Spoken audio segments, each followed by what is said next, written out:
को दे रहा है वो कौन सा होगा, धातु होगा, और जो इलेक्ट्रॉन को ले रहा होगा वो हमारा कौन सा हो रहा होगा, अधातु हो रहा होगा। डेफिनेशन यहाँ से ऐसे करके याद हो पा रही होगी।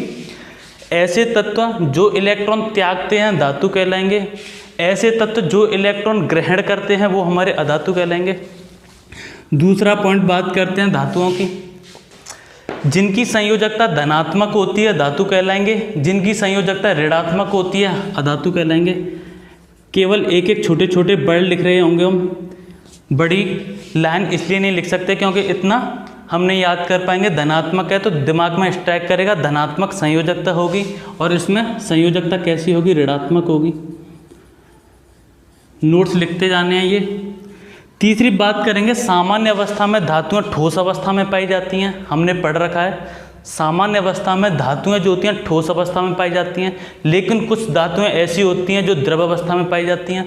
तो सामान्यतः ठोस अवस्था में पाई जाती हैं, लेकिन सवाल ऐसे करके बनता है इसमें से वह धातु बताइए जो कि ठोस अवस्था में नहीं पाई जाती है, जो अपवाद में आती है, एक्सेप्शनल केस है। उसकी बात करेंगे तो Hg होता है एक। Hg की बात करेंगे, इसे मरकरी बोला जाता है, हिंदी में कहते हैं पारा। दूसरी बात करें होते हैं, ये होता है गैलियम होता है। तीसरा होता है सीजियम होता है, पूरा नाम लिख देता हूँ सीजियम। इन तीनों तत्वों में सबसे जो इम्पोर्टेंट तत्व है वो है हमारा Hg मतलब पारा, Ga को बोला जाता है गैलियम। बहुत याद रखने वाली चीज़ है, ये ठोस अवस्था में सारी धातुएं पाई जाती हैं, लेकिन तीन ये ऐसे होते हैं जो द्रव अवस्था में पाई जाती हैं। Hg मतलब मरकरी के बारे में बात करूं तो मरकरी एक ऐसा तत्व है, मरकरी बहुत ही इंपॉर्टेंट तत्व है, थर्मामीटर में यूज़ किया जाता है। इसका जो गलनांक होता है -39 डिग्री सेल्सियस होता है, और -39 डिग्री होने की वजह से इसको थर्मामीटर में यूज़ करते हैं। वो क्यों करते हैं इसका रीज़न बताता हूँ मैं तुमको। थर्मामीटर लिया, टेम्परेचर मान लेते हैं 5 डिग्री सेल्सियस है तो थोड़ी ठंडी होगी, 4 डिग्री सेल्सियस है, 3 डिग्री सेल्सियस है, 1 डिग्री सेल्सियस, जैसे 0 डिग्री सेल्सियस होगा तो पानी होगा वो जमने लग जाएगा। लेकिन -1 होगा, -2 होगा, माइनस का 39 डिग्री सेल्सियस जब टेम्परेचर होगा तभी जम सकता है पारा, इसलिए थर्मामीटर के लिए यूज़ करेंगे कौन सा हम, पारा। अगला पॉइंट ले लेते हैं इसमें हम, ये आघात वर्ध्य होता है। अब दिमाग में बात आ रही होगी भाई आघात वर्ध्य होता क्या है, इंग्लिश में बोला जाता है इसको मेलेबल। मेलेबल वर्ड से कुछ समझ आ रहा होगा। मेलेबल का मतलब होता है यह किसी पदार्थ का वह गुण है, आघात वर्ध्य किसी पदार्थ का वह गुण है जिसके कारण किसी पदार्थ को या फिर धातुओं को पीट पीट कर पतला किया जा सकता है। ये किस में पाया जाता है, धातुओं में, ये अधातुओं में नहीं पाया जाता है। अगला होता है तन्यता। तन्यता का मतलब तानने की क्षमता, इसको इंग्लिश में बोला जाता है डक्टाइल, DUCTILE। डक्टाइल का मतलब होता है तार के रूप में खींचना। ये सबसे ज़्यादा गुण पाया जाता है सोने में। सोना एक ऐसी धातु है जिसमें डक्टिलिटी मतलब कि तन्यता सबसे अधिक पाई जाती है। मेलिएबिलिटी की बात करेंगे, आघात वर्ध्यता सबसे ज़्यादा पाई जाती है वो सोने में पाई जाती है, उसके बाद पाई जाती है चांदी में। इसके बाद हम कुछ क्वेश्चन कर रहे होंगे, वो जो पढ़ाएंगे इससे रिलेटेड होंगे, तो इसलिए फोकस कीजिएगा।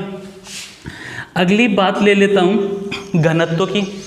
घनत्व से कुछ याद आता है मुझे। घनत्व का मतलब क्या होता है, डेंसिटी, और डेंसिटी का मतलब क्या होता है, जितनी चीज़ ठोस होगी उसका घनत्व उतना ही ज़्यादा होगा, और जो जितना ठोस कम होगा उसका घनत्व उतना ही कम होगा। तो इनका घनत्व बहुत उच्च होता है, अधातुओं का घनत्व जो होगा बहुत कम होगा। अब बात कर लेते हैं हम लोग अधातुओं की। तो सबसे पहली डेफिनेशन तो ये थी, इलेक्ट्रॉन ग्रहण करने की क्षमता अधातु कहलाएगी। ये धनात्मक था, इसकी संयोजकता ऋणात्मक है।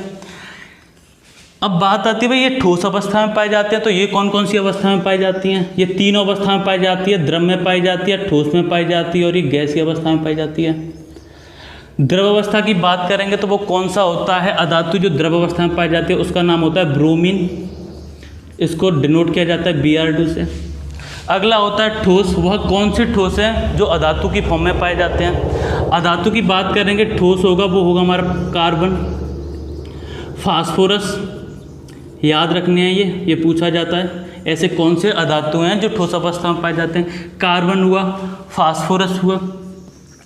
गैसीय अवस्था की बात करेंगे, गैसीय अवस्था में हाइड्रोजन गैस है, नाइट्रोजन गैस है, क्लोरीन गैस है, आदि और भी होती हैं।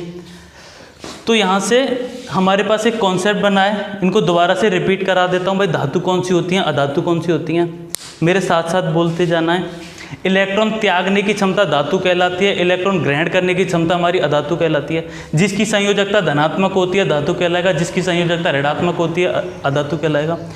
ये ठोस अवस्था में पाए जाते हैं सामान्यतः, लेकिन Hg, गैलियम, सीजियम इन तीनों को छोड़कर ये ठोस अवस्था है, ये हमारे द्रव अवस्था में पाए जाते हैं।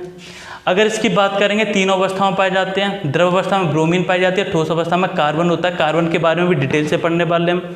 पुलिस में एक क्वेश्चन आया था कि फ्लोरीन जो कार्बन का अपरूपक होता है, तो मैं कार्बन के बारे में थोड़ा हल्का सा बता देता हूँ आपको। प्रकृति में सबसे पाया जाने वाला तत्व तो ये हमारा कार्बन ही होता है। हर चीज़ में कार्बन पाया जाता है, वो कार्बनिक हो या फिर अकार्बनिक, सबसे ज़्यादा कार्बन पाया जाता है।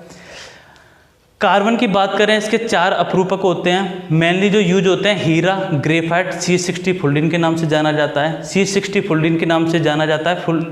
बकमिस्टर फुल्डीन नामक वैज्ञानिक थे, उन्होंने इसकी खोज की थी। और क्वेश्चन यही बना था कि फुल्डीन में कितने कार्बन की संख्या होती है, तो आंसर था उसका कार्बन 60, C60। इसमें कुछ पंचभुज भी होते हैं और षष्ठभुज भी होते हैं, बाद में डिटेल में बात करेंगे। एक एक हम अधातु को लेके, ब्रोमीन क्या होता है, कार्बन क्या होता है, फास्फोरस क्या होता है, नाइट्रोजन, हाइड्रोजन क्या होती हैं। फिर बात करेंगे हम आघातवर्ध की। आघातवर्ध का मतलब मैंने बताया था अभी, पीट कर पतली चादरों में बदलने का गुण हमारा आघातवर्ध कहलाता है। यह गुण इसमें नहीं पाया जाता, ये बहुत भंगुर होते हैं, बहुत कॉमन होते हैं, आराम से टूट सकते हैं। एक तन्यता गुण पाया जाता है इसमें। तन्यता का मतलब ताना जा सकता है। यह सबसे ज़्यादा जो गुण होता है वो हमारे पास सोने में होता है, गोल्ड में होता है। गोल्ड के बारे में बता देते हैं। पीले कलर की एक धातु होती है, महंगी धातु मानी जाती है। शुद्ध सोने की बात करेंगे तो 24 कैरेट होता है, 24 कैरेट होता है। कैरेट इसका मात्रक होता है। अगर सिक्का की बात करेंगे, सोने के सिक्के, उसका होता है 22 कैरेट होता है। जो आभूषणों की बात करेंगे तो उसमें कैरेट होता है 18। ऐसे करके पूछा जा सकता है। जो शुद्ध सोना होता है 24 कैरेट का होता है। 22 कैरेट की हमारे सिक्का धातु बनाई जाती हैं, और 18 कैरेट की बात करेंगे तो ये हमारे आभूषणों में यूज होता है। ये मिश्र धातुएं होती हैं, इसमें कुछ और अशुद्धि मिलाई जाती है। एक मेन पॉइंट रह गया हमारा 7th, ऊष्मीय चालकता। ऊष्मीय चालकता प्लस विद्युत चालकता।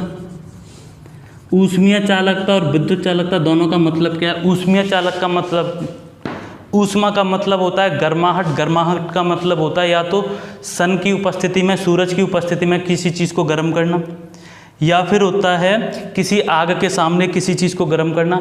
तो धातुओं की ऊष्मीय चालकता तथा विद्युत चालकता दोनों ही गुण पाए जाते हैं, लेकिन इसमें नहीं पाए जाते हैं। वो पाया जाता है तो केवल एक है, उसका नाम है ग्रेफाइट। उसका नाम है ग्रेफाइट। ग्रेफाइट कार्बन का अपरूपक होता है, मैंने बताया था।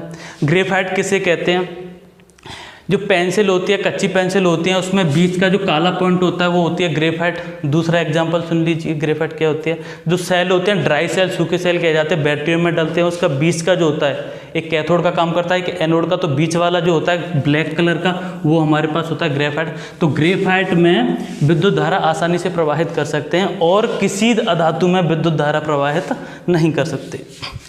विद्युत चालकता की बात कर ली। एक और होता है इसमें, हाँ, ये था हमारा 8 पॉइंट है। मैंने बोला था अधातु कोमल होती हैं, ठोस अवस्था पाई जा रही, द्रव अवस्था, गैसीय अवस्था में पाई जाती है। लेकिन सबसे कठोर धातु का नाम आएगा तो वो होता है हमारे पास हीरा। तो हीरा इसमें अपवाद में आ जाएगा। तो हमने ये पॉइंट सारे गिन लिए, एक बार दोबारा से रिपीट करा देते हैं। टोटल पॉइंट क्या थे हमारे? एक तरफ धातु लेना है, दूसरी तरफ अधातु लेना है। संयोजकता पॉजिटिव धातु, नेगेटिव तो अधातु। इलेक्ट्रॉन त्यागेगा, इलेक्ट्रॉन ग्रहण करेगा। ठोस अवस्था में पाया जाता है, लेकिन कुछ होते हैं जो द्रव अवस्था में पाए जाते हैं। कौन सा? Hg, Ca और Cs। द्रव अवस्था में पाए जाने वाले ये हैं, ठोस में ये हैं, गैसीय अवस्था में ये हैं। इसमें एक पॉइंट और बेहद ज़रूरी है, वो होता है सबसे कोमल धातु बताइए जिसको चाकू से भी काटा जा सकता है। बहुत क्वेश्चन आता है, रिपीट हुआ है कई साल, तो उसकी एक छोटी सी ट्रिक बताऊंगा। लीना के, LiNa के, Li का मतलब हुआ लिथियम, Na का मतलब हुआ सोडियम, और पोटेशियम मतलब ये के। पोटेशियम मतलब के, पोटेशियम ये हमारे पास सोडियम, सोडियम होता है Na, लिथियम मतलब Li। ये होती धातुएं सामान्यतः ठोस अवस्था में पाई जाती हैं, लेकिन ये इतनी कोमल होती हैं इनको चाकू से भी काटा जा सकता है। याद करने के लिए याद रखना लीना के कोई लड़की है, उसके कुंडल इतने मुलायम है, इतने सॉफ्ट हैं, उनको चाकू से भी काटा जा सकता है। ऐसे करके याद रख सकते हो लीना के Li Na के लिथियम, सोडियम और पोटेशियम, तीनों की तीनों ऐसी धातुएं हैं जिनको चाकू से भी काटा जा सकता है। धन्यवाद। इसके बाद हम अम्ल क्षार लवण पढ़ने वाले हैं अगले लेक्चर में। Thank you. Hello, this is Krishna और मैं आपके सामने साइंस का एक टॉपिक लेके आया हूँ जिसका नाम है धातु तथा अधातु, मतलब के मेटल और नॉन मेटल। बेसिक से समझ रहे होंगे हम लोग इसको, मेटल क्या होता है, नॉन मेटल क्या होता है, और कुछ ऐसा पढ़ेंगे इसमें हम इसे कभी